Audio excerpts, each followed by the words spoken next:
Dan, thank you so much for joining me today. I'm excited to get into this topic with you. What we are covering is being a person of faith and being in business and how one impacts the other. And I'd love to get into some stories about your experience running Acumen, being the CEO of Acumen and also a person of faith and how you feel that impacts how you show up in your day to day. So first, why don't we talk about people?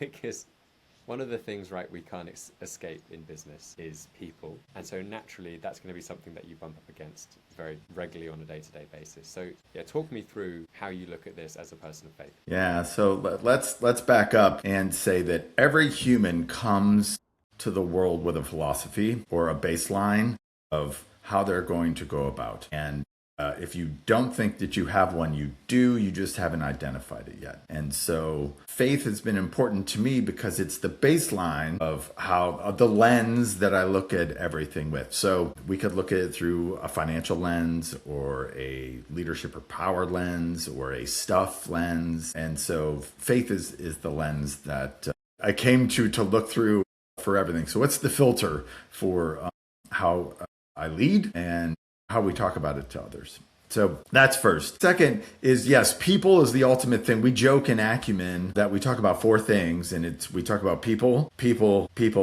and finance, because the dollars matter. And so Those are the, sorry, Dan, those are the four problems you can have in business, right?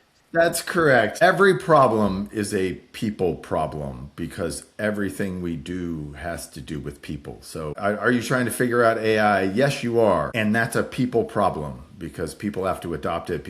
You have to work it into the workflow with people. No matter what you're going to do, it's a people challenge. And so everything you're doing has to do with people. And then you got to make sure that your finances right. And so the people lens comes from the greatest commandment, which is love God and then love others as yourself. And so we can love God by loving others as ourselves. So as Christians, we believe that everyone is someone's precious child, right? Like they are as important as we are.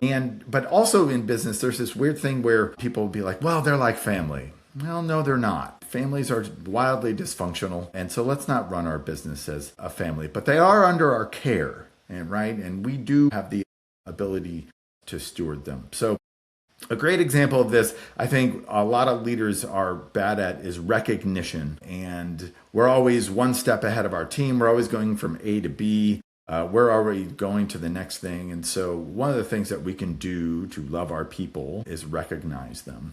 An interesting example of this is there was a particular CEO in Acumen, and he was really all about financial intelligence, especially in your home life. And so he actually rolled out to his entire team the ability to take a popular financial wellness program. And over time, he had many, many people that bought their first house, got totally out of debt. And so he was loving his team like he was himself by helping them live their best financial life. So it's a small example of something greater and a lens of how we come. Yeah, no, I love that. And it's like this idea of the people being in your care. And I like the recognition piece. So in that sense, are you talking about recognizing wins, recognizing when people do things really well, taking that moment to kind of, think of the other person and celebrate the other person? Yeah, how do you know that someone needs recognition? Well, they're breathing. Basically, all human beings need recognition some way, shape, or form. And we're really good at noticing the negative. We always see what needs optimized, where the gaps are, where from here we got to get to here. And so I think something we can focus on that we could all do better at is recognizing others, especially when they're winning. Yeah, the great thing we witnessed, there was a particular organization here that does roofing and siding and gutters, and they have probably the best sales meeting ever. Once a year, they get everybody together. You walk into this crazy dining room that has just plastered like all these awards that managers are going to give and people are going to give. After this 2 hour, like just thing where they're just loving on people, this particular one in New Orleans, they walked out into the night at like 11 p.m. with a marching band that walked him straight down Bourbon Street into like one of the oldest taverns ever. And it's those types of things, like whether they are epic, right? Like a huge thing, or whether it's a small daily things. Recognition is loving people and witnessing where they're great. Yeah. And so what would that look like in your context? Is it at the end of the meeting, it's just letting someone know they did a great job, or is it just as simple as that? Yes, I think most of it is our mindset of walking in and of finding challenges or seeing where someone is great. It doesn't mean you have to walk around and like hand out, little bows of amazingness, but to just stop and recognize things. And if you're really, really bad at this, pro tip, have someone help you. There is someone on your staff that can remind you of little things like birthdays and anniversaries and work anniversaries that can point out, hey, this project ended. If you're bad at this, have someone be that speed bump to remind you that this thing exists. Because once someone says it to you, you're like, oh yeah, that's right, we should say something. So most of the time your brain is over here. So I think a little speed bump helps everybody. Yeah, this is me. I'm terrible at this. I had to put all of my employees' birthdays and work anniversaries into my calendar, otherwise I completely forget. It's 100%. And your CRM is great, but it doesn't always remind you. And when it reminds you that day, it's not great. When it reminds you 2 weeks ahead of time, then you have time to plan. You can do something of significance, of meaning, of just instead of just like a card and a fist bump, you can put something else on there. Yeah, it's really interesting. I think that recognition piece it goes such a long way. I remember in a previous company I worked for, where actually the CEO happened to be a person of faith as well. And he was very good at recognizing people, actually. And he used to do these big emails to like the whole company, being like, congrats to this person, they just did X, Y, Z. And then everyone in the company, there was this culture of everyone in the company would do like a reply all. And so I think some people would look at that and say, God, that's like 50 emails just for one to congratulate one person. But I think it does, for that one person, it can be the highlight of their week or even their month or even year sometimes. So it's also free if you're just verbal recognition, and it goes a long way. So we're talking about faith within the workplace. And of course, can you be great at recognizing people without a faith? Sure. But we should have a deeper thing inside us if you are on the Jesus journey. There's a scripture that's like, hey, we're all want to hear at the end, well done, good and faithful servant. And I think if you're into God and Jesus, that would be an awesome thing to hear.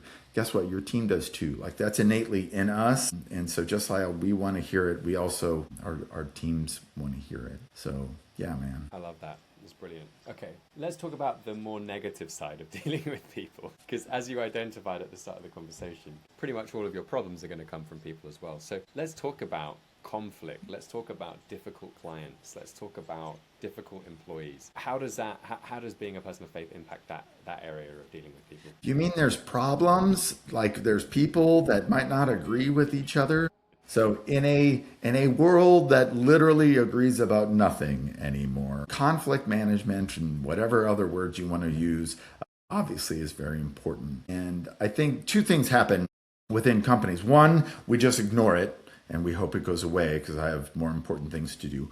Or two, we take our sword out and we want to, go fix it by chopping off people's heads. And there's a lot more nuance than that. And most of the time it's because you don't have a process or you don't have framework for how you want to deal with conflict. And so we've all been sitting in our office when someone's walked in and said, this person driving me crazy, they're doing this, and this is all happening. And so there's this scripture that I love that basically outlines this wonderful process of how might we go about conflict. And so as you read the Bible, there's all sorts of leadership tips in there. So I'll make it simple. So if somebody does something to you, you got to go to them and point out their fault. And if they listen, you've won them over. So part one is literally like, have you even talked to the person and said, hey, you did this bothered me, this has happened. And so when somebody walks into your office and complains about somebody else, it's a great question to ask, like, have you talked to them about this? And a lot of times that ends the conflict right there. They're like, well, I don't want to talk to them about it, that's why I'm bringing it to you.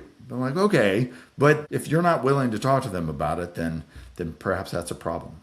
After they've talked about them, it then says, hey, if they won't listen, take one or two other people along with you so that, you can talk about it in front of people. So if after they talk to them, it's still going on, then they can bring you in and the three of you should talk about it together, which also is pretty healthy, right? Now we're all talking about it. There's someone to play referee.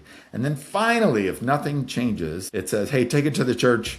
And if they refuse to listen, treat them as you would a pagan or a tax collector.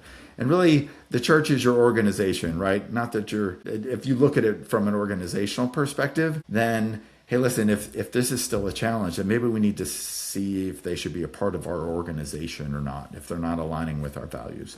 So it's very simple. It's been around for thousands of years, and it comes from, the mouth of Jesus. So there's some wisdom in that. That is brilliant. I love that. I'm going to take that framework away. I'll use that myself. Let's talk about delegation. I'm interested. You had an example here from the Old Testament of the first management consultant. Is that right? Yes. So who knew that back then there was the Arthur Andersen, the Accenture, of your Ernst and Young. Yes, even in the Old Testament, it was Moses' father-in-law, Jethro, was this first guy. So Moses sent his wife and kids away, and Jethro was the father-in-law, and he got his daughter back, and he's like, wait a second. So he goes up to go see Moses because he's like, we got to figure this out. And what he sees is just a beaten down leader. So Moses leaves Egypt with 2 million people. That's quite a big organization. And all of a sudden, he's at the peak. He's at the top, and he's managing all this stuff. So all day, he sits in a chair and deals with conflict, right? All day. He's just judging. And Jethro sees that he's just worn out. And he's like, I don't know what I'm going to do. And Jethro's like, well, hey, maybe you should delegate. Find people that can be judged below you for the small things and in thousands and hundreds and fifties, and then you just take care of the really, really big stuff. And he's like, that'll actually do some really cool things. It'll allow you to have some time back. You'll actually make other people more satisfied if they have managers that know what's going on versus waiting forever for you. And so he does this, and it's wonderful. And so how does that, okay, I'm supposed to delegate, neat. Good job. In Acumen, we do this thing called the spotlight. And not only do you have to, show us finances, your business plan, but show us an org chart. So one time somebody is showing us their org chart, and it's him and it's 12 direct reports, just a flat organization. And everyone's sitting there listening to what he is saying and how it's going. And he's like, man, I'm so busy, I can hardly get stuff going. And somebody raises their hand for the first question, is like, so tell me how you lead all these people. And he talked about, well, I have a one-on-one with everybody every week. And then, he goes on. And so it's like, hey, you're spending at least 12 hours every week on just one-on-ones. How's that going? Well, it's a lot. So a third of your time is in one-on-ones. So it's like, hey, perhaps are there 2 or 3 people that you might raise up in that particular organization to create some structure? And although if you're listening to this, a lot of times you're like, well, I would never have 12 people report to me. But I'd be curious if you drew your org chart out, how efficient is it? And how tired are you? And if you looked at your meetings, is there any opportunity for you to use a little bit of Jethro in your life? To get that on a t-shirt. We all need a little bit of Jethro in our life. We should. That's right. Okay, cool. Let's move on to the next point, which is wisdom for each season. So tee this one up. What did you mean when we were talking about this before? So we've all heard the turtle song, in everything, turn, there's a season. And so they're referencing scripture here. Again, we're in the Old Testament. It's Ecclesiastes. It's the wisest guy in the world, kind of lamenting that there's a time for everything, and yet it's kind of all meaningless in a way. It's a fun book. You should dig in. And so there's a time for everything, right? War and peace and laughter, and they're build and tear down. And if you look at it from a leadership lens, it's actually like, oh, that's like my life, right? And it's like our businesses. There is a time for everything. The challenge is discerning when there is that time. So one of our values is to be bold, but not rash, because entrepreneurs need to be bold. We have to go make big, bold decisions. But if you don't discern them and think it through, then it becomes rash. And so I think about this in knowledge versus wisdom. So knowledge is things that are true all of the time, or wisdom is things that are true all of the time. So for example, like the conflict management style and delegation, those, it's been true 2000 years ago. It's true today. And then knowledge is like what I listen to a podcast. It's like what I learned. It's this stuff that changes throughout the years. And so what we're trying to do is help people think through and discern what time is it? Is it a time for peace? Is it a time for war? Is it a season of growth? Or is it a season of sowing? So there's a thing that we call a situation brief. So, we're all sitting around and you throw your worst foot forward. And this is where all the challenges come from. Again, people in finance. And so you bring opportunities as well as challenges. So a particular owner brought an acquisition opportunity. And it made all the sense. It was like, we're going to grow top line, we add a new division onto the company, and we do all these things. And he was basically coming to get the opportunity approved. Like, hey, this is where we're headed. This is amazing. You all agree, right? And through a series of questions and a wisdom to slow down, he actually came to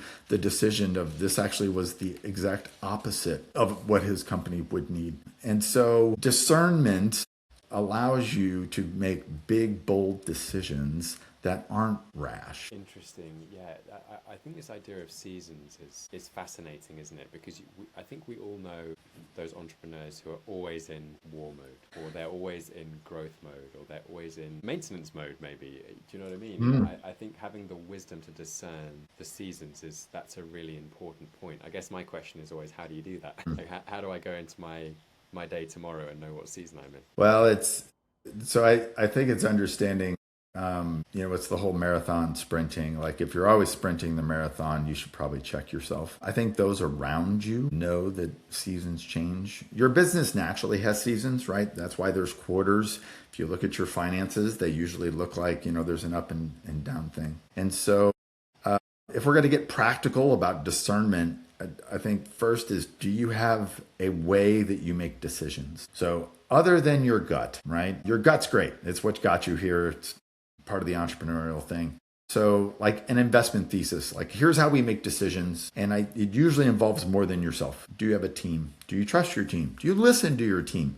Do you allow them to come alongside with you? Especially in big ones versus you show up, you've thought about this for 4 months, you're going this way, and this is the first time your team's heard about it, and you've already approved it and spent the money. Like, slow down. 2 is slow down. Yes, speed is important, but it can also kill. And so not every decision needs to be made right now, today. I know there's a lot of gurus out there that's like, I make decisions, I'll fail fast. And you're like, yeah, that's great, but not all the time.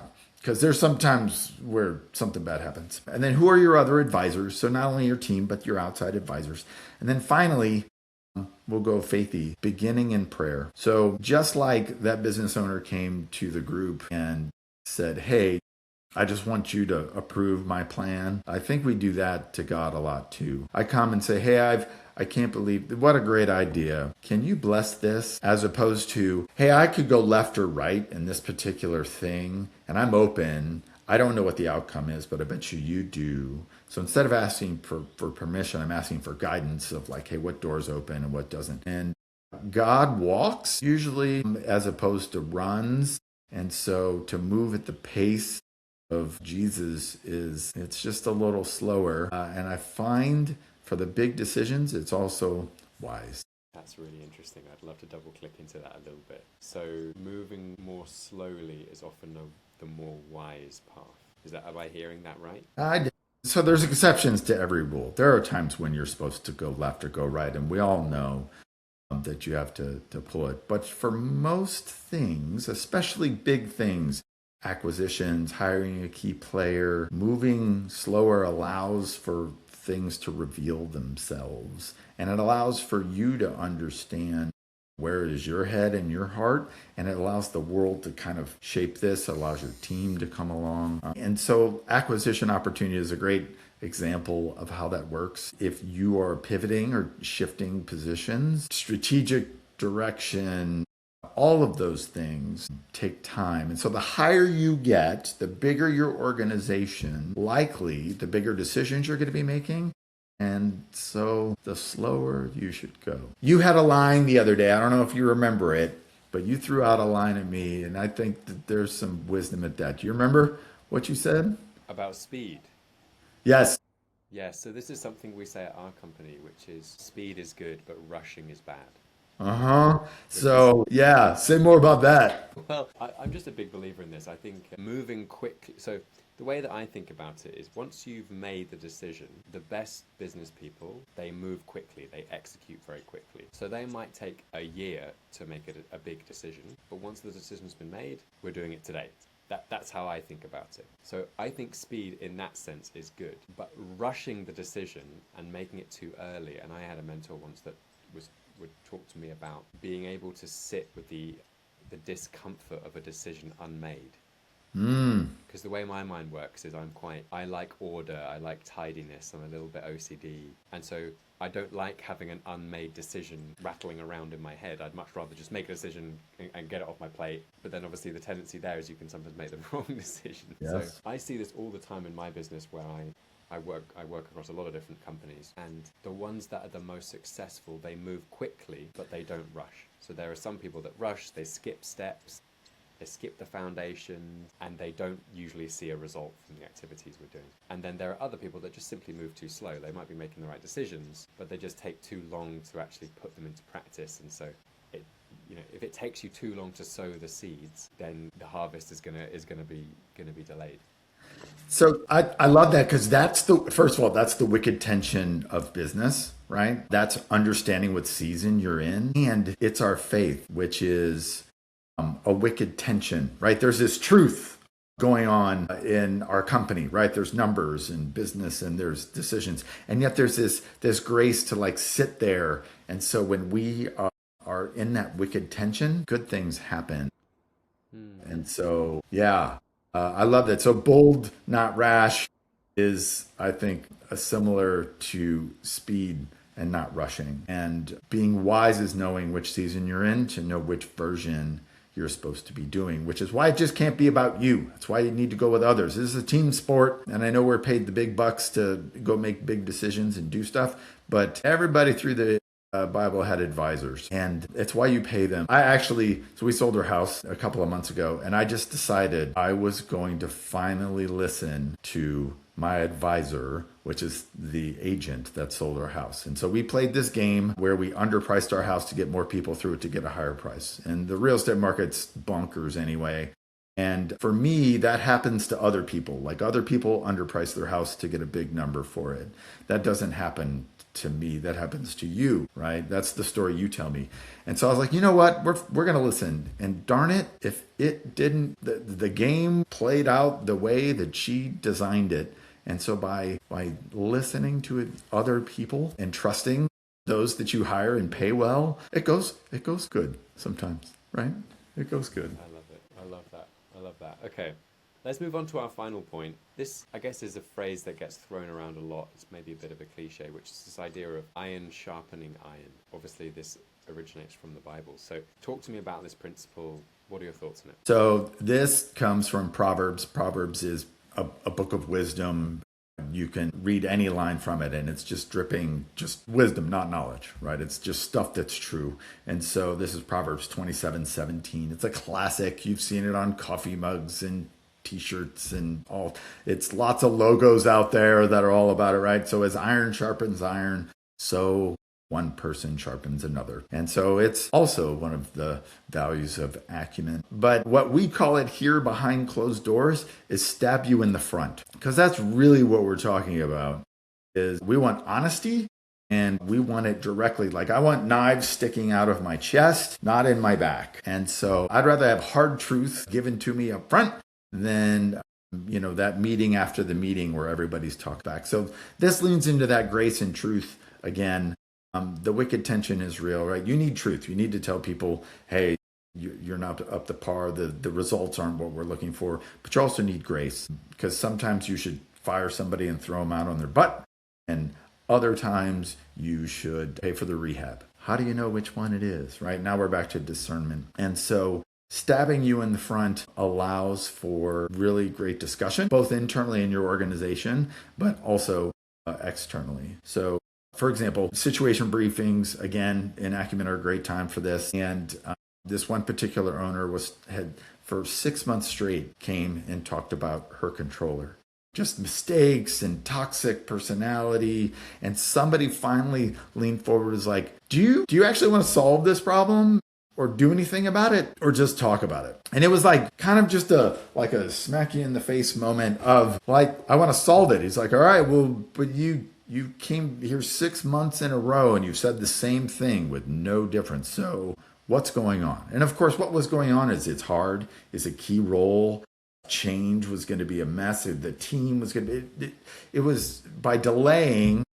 She was getting out of all this stuff knew she would have to do by making a change. And so hearing hard truth is a good thing, but most of us don't like to hear it. And the role we're in, most people don't want to give us hard truth. They'd rather skirt around the issue. So you got to find places where people will stab you in the front. I was going to ask exactly that. That's exactly where my mind went, Dan, which is, that idea of getting sharpened, like this owner you were talking about who had a consistent problem that kept coming up. And all it takes is one person to just ask them a direct question. And, with the iron sharpens iron, they leave that room sharper, right? For me, and I think for a lot of business owners out there, the challenge has always been, how do you find those people? Right? Like it's not easy to find people that are going to stab you in the front. So what would you recommend there? Yeah. So there's an inside-outside approach. Do you have a canary in the coal mine? Do you have someone on your team that you've given permission to say the thing that everyone else is thinking but won't say to you? And they don't have to say it to you in the meeting. They can wait till afterwards and be like, hey, I think you need to see or know this because everyone else knows it except for you. You have no clothes on right now, Emperor. And so is there someone that you know, like, and trust that can say hard things, maybe inappropriate things to you and do it? So that would be the inside. And then on the outside, are there people that are for you and with you that you can go? So this is the bias part. Acumen provides this for many, many people. And it works because they are for you. They sit in the same seat and the results are not tied to anything. So whether you're successful or not doesn't impact them. So they can say whatever they want. Like if they say something terrible to you, you can't fire them or, launch them off into space. You just might not talk to them for a week or so, and they can handle that. So having a group of people that you're running with that is in the same affinity as you and stature is unbelievably valuable. And it's what I wish I had it's why I do what I do today is because I didn't. And so I know how not to do everything. It would be great if I could, if we can help you not make a bunch of mistakes and give you a bunch of great ideas and accountability, then everybody wins. Yeah, I mean, the idea of having a curated group of like-minded people and an accountability structure, I think there's just so much value to that. So if anyone's interested in learning more, they should definitely check out Acumen, apply to join a group, and you'll get a lot of value out of that. Dan, any closing thoughts on this idea of being a person of faith and being a CEO of a company? Yeah, you may or may not be integrated in your life. And so this was my story. I was like a business person over here. I'd kind of show up on Sunday and, I'm a coach and everything. And so what faith also does is allows you to bring your whole life everywhere you go, because it just opens a door to your heart and your head and it connects them. And so if there's a tug somewhere in you that you're like, man, is this all there is? Or I wish I could connect that. Because it's not about ethics. It's about everything. It's about people. It's about, loving him the best. And by doing that, you love other people. And so that's our hope for everybody is how do we help people connect all that so you can live your best life and impact the kingdom. Amazing. What a way to finish. Thanks, Dan. Appreciate your time. Appreciate it, David. Peace.